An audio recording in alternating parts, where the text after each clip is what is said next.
When will the reality of studying abroad hit me? How will I react to traveling overseas for the first time? Will I be anxious or overwhelmed living in a foreign country? My study abroad experience begins even before I leave U.S. soil. It begins the moment I receive confirmation of my acceptance to the Verano in Mexico program. Soon after I begin telling family and friends, I'm plagued with words of caution. Be careful, Mexico's not a safe place, you know. There's lots of drug trafficking, it's unsanitary, hot and dusty. Make sure to always stay in a group, and most importantly, never drink the water. My own mother threatened to put my brother, who's ex-Special Forces, on a plane if something were to happen to me. As I landed at the airport in Leon, these voices clouded my mind. I felt anxious and out of place standing in the customs line for the very first time. But my anxiety began to subside once I met my roommate Genesis. She was a fluent Spanish speaker and had traveled outside the country many times before. I thought to myself, what a relief. Over the next 6 weeks, I began to discover a different lifestyle, new traditions, and the power of misconceptions.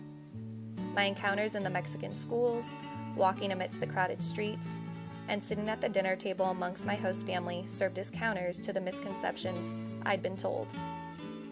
Perhaps the biggest misconception of all was unrelated to the realities of Mexico, but to my perception of special education students. For 4 weeks, I had the pleasure of working with an adorable 6-year-old named Gigi. She suffered from severe epileptic seizures, preventing her normal development. Interacting with Gigi and her family corrected a long-held misconception of mine, that parents view their children with learning difficulties as a burden. Gigi has completely changed my perspective. Even children with learning difficulties can and should be students. Each one is special, and as a teacher, this is a lesson I must never forget. During my time in Guanajuato, I developed new friendships and ventured outside of my comfort zone, trying new foods and even learning to salsa dance.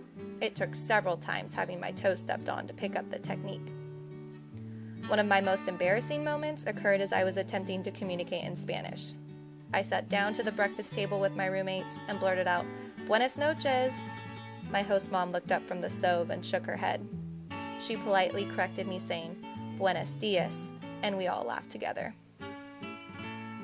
As I conquered new situations like riding the local bus, using a different currency, and walking the streets alone, I began to feel confident and at ease in this new city.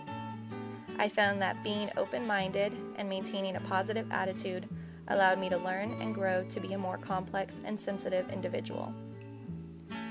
Love and adoration are words that only begin to express my fondness for Mexico.